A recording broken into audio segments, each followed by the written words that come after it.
uno. Entonces, en la sesión pasada, estamos hablando un poquito de los niveles individuales, de los niveles organizacionales, de los sectoriales y de los sociales. Y estuvimos hablando sobre ya los niveles organizacionales, algunas herramientas con lo que podemos a ir por allá. ¿Sí? Dentro de esta conexión la vamos a dividir en dos momentos. Igual la dejo en consideración si hablarlo de todo un bloque o a lo mejor hacer dos conexiones pequeñas. Uno que tiene que ver con el entorno, es decir, el ambiente cambiante, ¿sí? Y también de los niveles sociales. Y ya después de eso, la parte pues bueno, la parte de lo que es la corrupción, platicar un poquito de corrupción, y de los trabajadores con la ética, ¿vale? Entonces, primero hablar un poquito del ambiente, del ambiente del cambiante de la ética, en donde la evolución, o más bien, la ética es algo social. Al ser algo social, depende constantemente del pensamiento colectivo. Es decir, los valores éticos que teníamos en la edad, antes de la edad victoriana, por ejemplo, eran completamente diferentes a los que tuvimos en la edad ya victoriana, ¿no? En la época en donde la reina Victoria y sus vestimentas y su forma de ver cambió un paradigma o cambió la manera de ver al mundo, ¿no? Después de eso, empezamos a cambiar modas, cambiar conceptos de ética, vimos lo que es por ejemplo, en los años 20, en los años 30, había un manual que era el manual de Carreño, para podernos llevar ante la sociedad y para poder estar. Si lo leyeran en esta época, les daría un poco de un poquito de vergüenza decir, oye, pues es que estas cosas, estos valores y esta percepción de la ética es un poco arcaico o un poco machista, incluso en algunos momentos si lo llegan a leer. Entonces, es importante entender que como sociedad vamos avanzando y como sociedad vamos cambiando nuestra manera de pensar. Y si la cambia la sociedad, también cambia los preceptos éticos y los principios éticos. Es decir, no podemos juzgar el pasado con la actualidad porque eran dos momentos completamente diferentes. ¿Sí? Por ejemplo, ahorita, dentro de los valores éticos, o un valor ético que a lo mejor se respeta mucho, es la equidad y la no discriminación, ¿no? O sea, el poder tener un ambiente colectivo que tenga diferentes credos, razas, religiones, ¿sí? E inclusive entre más diverso y diverso puedas tener un ambiente de trabajo mejor, ¿sí? Pero eso no era una premisa hasta hace como 10 15 años, ¿sí? Antes, pues podrías tener un grupo totalmente homogéneo de personas, a lo mejor de un mismo sexo o a lo mejor de un mismo credo incluso, o de un mismo tono de piel, y no tenías ningún problema, pero porque eran otros valores éticos los que estaban predominando. Sí, hace 15 20 años, a lo mejor el tema de la adopción tecnológica te daba más bien, por ejemplo, la creatividad como un valor ético que las empresas buscaban, ¿sí? Valores informáticos de principiantes, ahorita ya ni siquiera podemos hablar de los mismos. Si nos vamos más al pasado, si nos vamos 50 años al pasado, era otro tipo de generación en donde la responsabilidad era lo que todas las empresas voltearon a ver, ¿sí? Este grado de compromiso que podías llegar a tener, el de quedarte horas extras para poder conseguir algo. Ahora en esta sociedad ya ni siquiera muchos de ellos lo tienen, es decir, estamos justamente hablando hace 3 semanas o 2 semanas, que la generación pandemia y la generación Z vienen y la millennial también, vienen con un chip alterado de eso, ¿no? Es decir, oye, yo quiero tener una vida equilibrada, vida-trabajo equilibrada, ¿no? Y entonces, o buscan más placeres inmediatos como tal, entonces no puedes hablar del valor como compromiso, de un compromiso de horas como tal, a lo mejor puedes hablar de un compromiso ideológico que, que aunado con la creatividad te haga salir rápido, pero ya los valores dentro de las compañías tienen que cambiar adoptándose a los momentums, ¿sí? Y este momentum es un momento de búsqueda de equidad, de la no discriminación, es un momento de uso tecnológico, es un momento que nos va llevando hacia esos valores como tal, hacia la colaboración. Van a encontrar que muchas empresas tienen el valor de la colaboración como tal, ¿sí? En grupos heterogéneos. Entonces, es importante agarrar que la ética tiene un ambiente cambiante como tal. Y para poder abordar eso, pues tenés que revisar ciertas herramientas que tienen, ¿no? Uno de esos son las políticas y las prácticas empresariales que ya habíamos platicado en la sesión pasada, ¿sí? Otra de ellas es fomentar la transparencia. Si estamos hablando de que estamos en una época que aborda la no discriminación, ¿sí? Y que se está viendo con lupa aquellas empresas que tienen una tendencia pequeña, aunque sea, pero que tengan una tendencia a la discriminación para poder ser juzgada como tal la empresa a nivel responsabilidad social y a nivel relaciones públicas, pues lo que menos quieres es tener un problema de esos.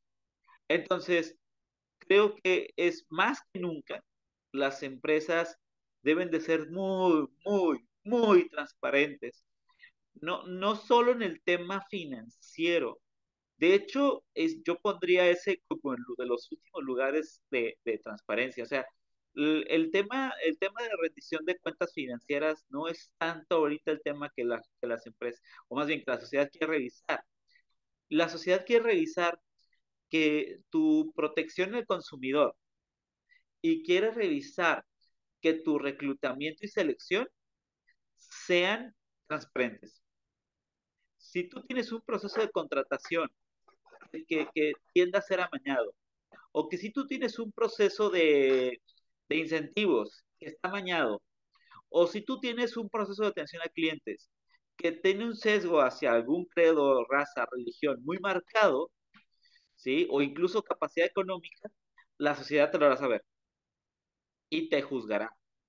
Entonces, es súper importante para las empresas, sobre todo a partir de las medianas, fomentar la transparencia, es decir, que tus procesos queden súper claros, que todo el mundo sepa qué haces y en qué etapa vas, aunque sean deficientes, que todo el mundo sepa lo deficiente que son, ¿sí? Es decir, muchas veces hay un secretismo por parte de algunas empresas de no querer soltar o no querer decir cuál es su proceso de contratación o no querer decir cómo, si tienen alguna preferencia hacia un tipo de clientes o no, si tienen una política para atención.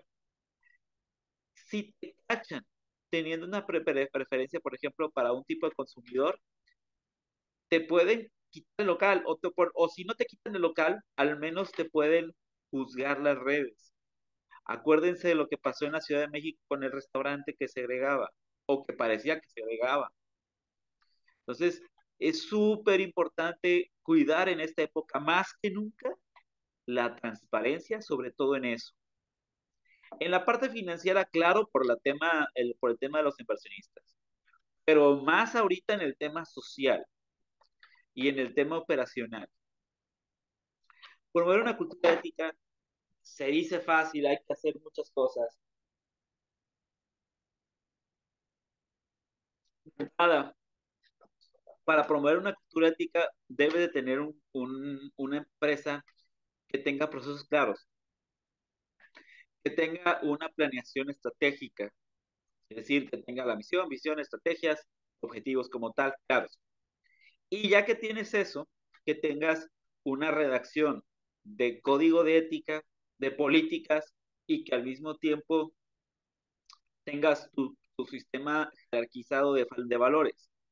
Ya que tienes eso, es cómo integras en el proceso dichos valores. Y es en donde puedes empezar a hablar de promover una cultura ética.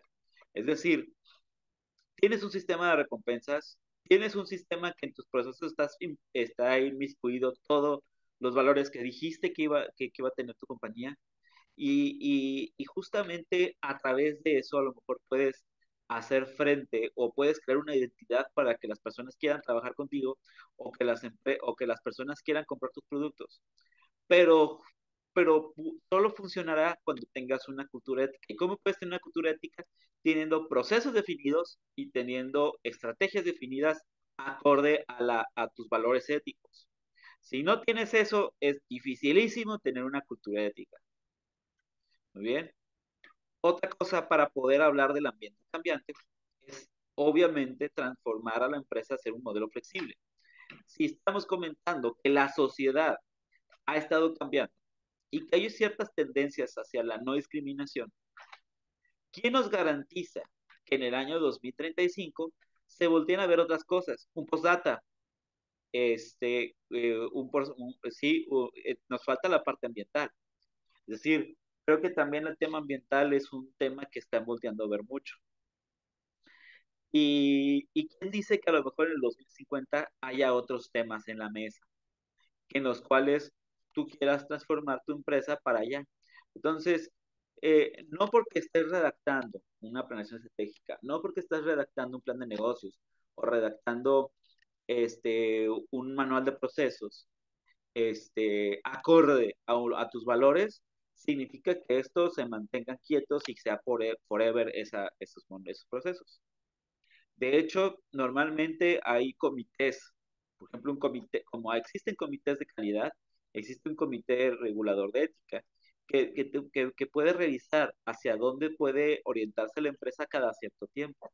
Por ejemplo, una reunión anual sería muy acorde, es decir, cuando tú estás haciendo una planeación de largo plazo, a lo mejor también acompañar tus valores y redefinidos cada cuánto para poder ver si vas, o sea, o más bien, o observar tus estrategias que estás haciendo de anuales y a partir de esas estrategias ver los sistemas de valores que necesitas. Es decir, no significa que tengas que cambiar todos tus valores cada año, pero a lo mejor sí revisarlos para ver cuál mantienes y cuál no o hacia dónde va a ir orientada tu empresa a partir del sistema de valores, ¿sí? Entonces, cuando hablamos de la flexibilidad y la adaptabilidad, hablamos justo de eso, hablamos de un sistema de valores que no se queda ahí quieto, sino que va renovándose, va cambiando cada cierto cuanto conforme a lo que sucede en la sociedad como tal y por las tendencias que hay, ¿no? ¿Sí? Y justo eso va generando, en este caso, que una empresa vaya sobreviviendo y vaya siendo aceptada por un grupo social. En este caso, depende del grado de la empresa, depende de la magnitud y depende también de sus productos y sus servicios que ofrezcan. Pero eso justamente es lo que le da la competitividad, ¿sí? A las empresas. Y justo el siguiente tema conecta a la competitividad. Es decir, tenemos que tener la balanza entre lo que es ético y lo que es rentable.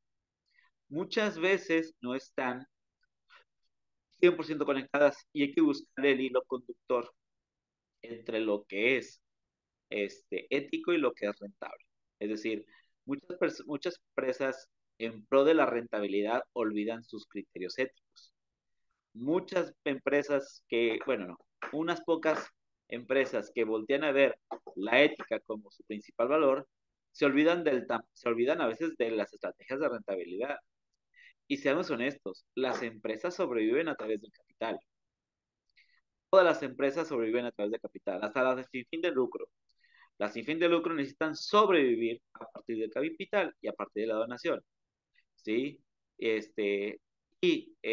con fin de lucro buscan sobrevivir y crecer a través del capital. Entonces, el tema de rentabilidad no puede ser un tema aislado de la ética, sobre todo en la ética de negocios. Es decir, ¿cómo podemos hacer que nuestras ideas sean rentables y éticas?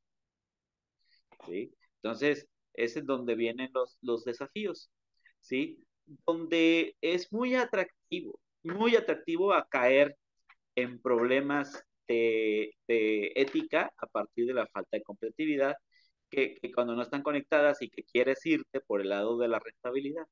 Una de ellas es la de la competencia desleal, ¿sí? Es decir, tratar de tener acuerdos en donde tienes clara ventaja a partir de la manipulación y del engaño, para que de alguna manera trepes a partir de otras empresas, otras personas.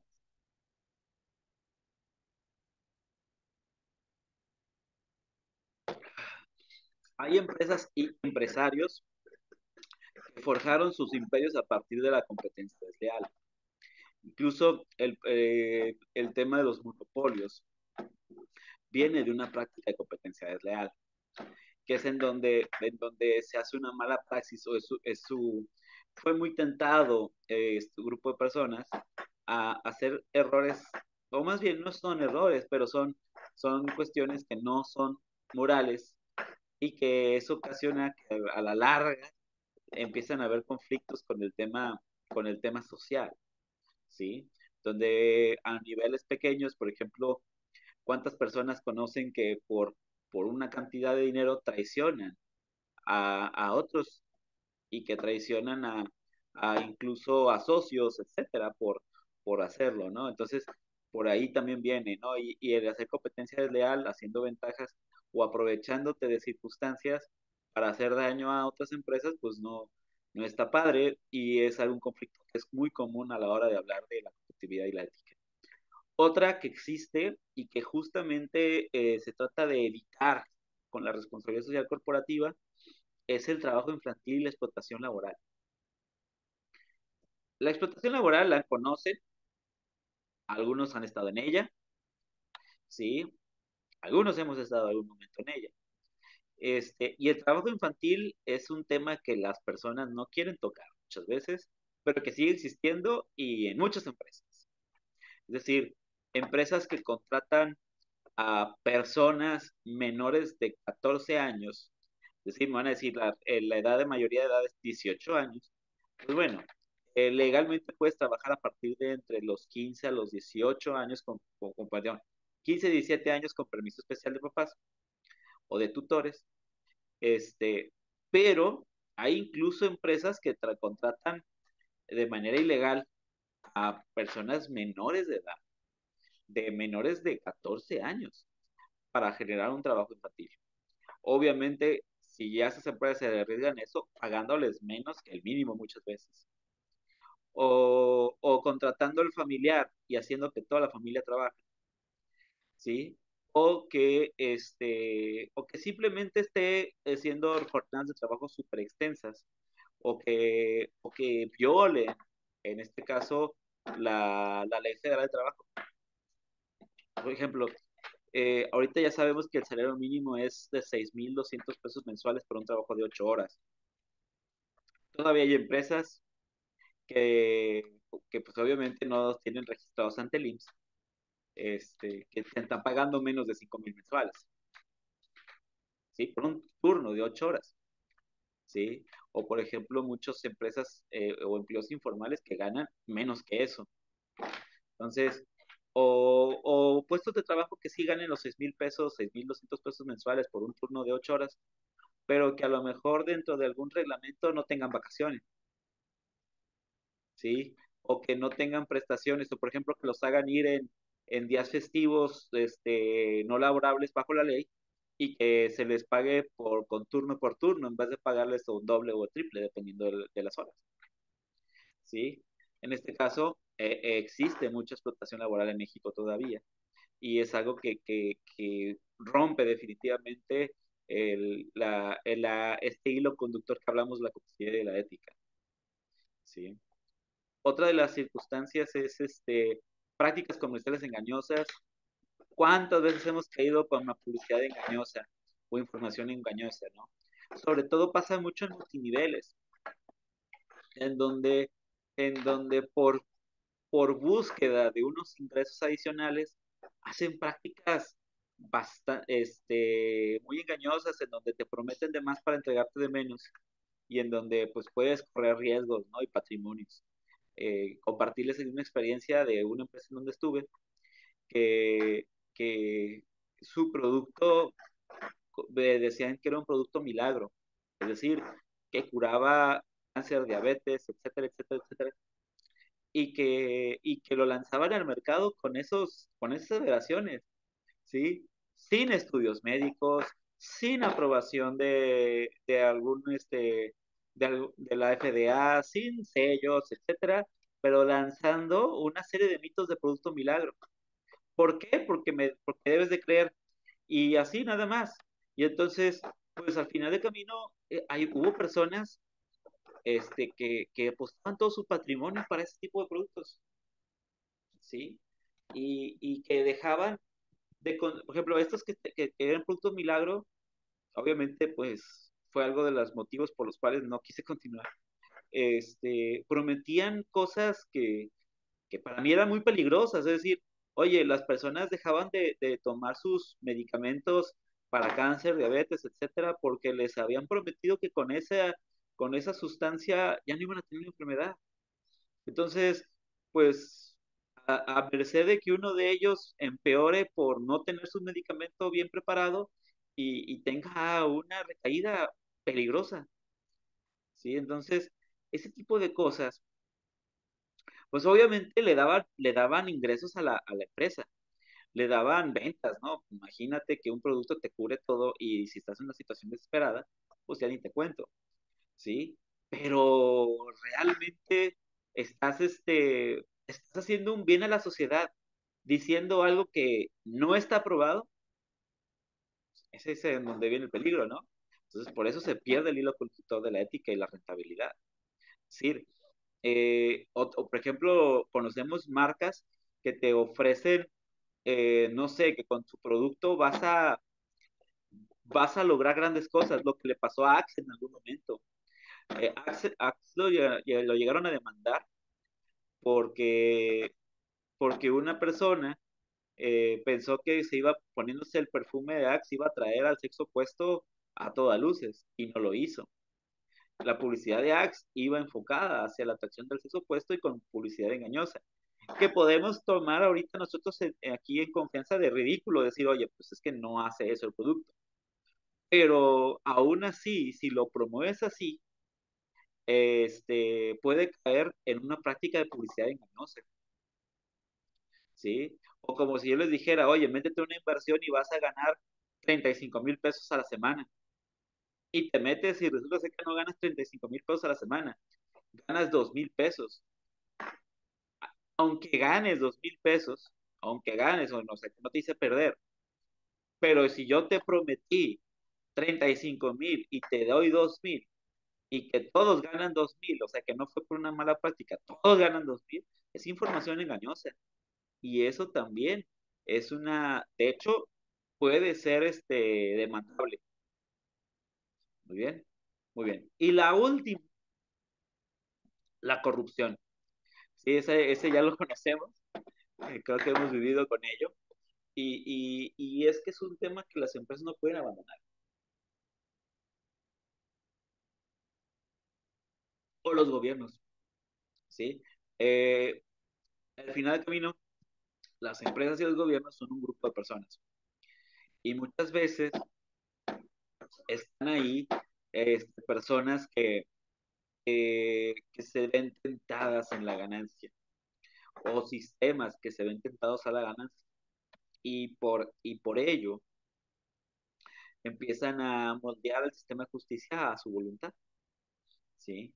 Lo que nosotros conocemos, por ejemplo, incluso de nuestro sistema penal, que tiene altos grados bueno, no altos, algún grado de corrupción, ¿sí? O lo que conocemos de algunas empresas que dicen, bueno, te voy a dar prioridad si haces esto, si haces esto otro, ¿sí? En donde puede haber chantaje, puede haber abuso, puede haber muchas cosas, que la corrupción es la puerta de entrada, ¿saben? O sea, eh, cuando empieza a haber una corrupción, empiezan a haber muchos otros fenómenos como los antes mencionados, incluso violencia. Entonces, es un tema que a veces en pro de la rentabilidad y sobre todo la rentabilidad individual, empiezan a incurrir las personas, ¿no? En la corrupción. ¿Ok? Aquí dejo una nota. Originalmente, este era bueno, viene un par de preguntitas como actividad. Es decir, tenemos aquí la pregunta de si existen situaciones en la competitividad puede justificar la falta de ética en los negocios y cómo puede la tecnología influir en la ética empresarial y la competencia. Les hago una pregunta, chicos.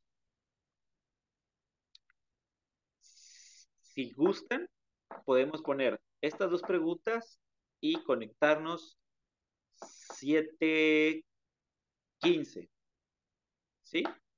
Nos conectamos 7:15 y hacemos conexión de 7:15 más o menos a 7:40 y ya con la última parte que es del proyecto integrador. ¿Sí, Fátima, ibas a comentar algo? No, sí está bien, profe. Ah, ¿sí? Bueno, ok. Ese era lo que les iba a preguntar. Ok, vamos dejándolo así. Sí me parece más cómodo con dejándolo en dos pequeñas conexiones. Muy bien. Entonces, vamos, por favor, pueden poner su cámara.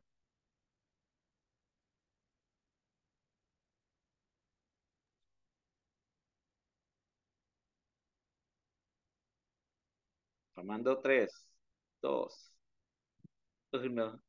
Esta sonrisa, súper bien. A ver, nada más en lo que detengo.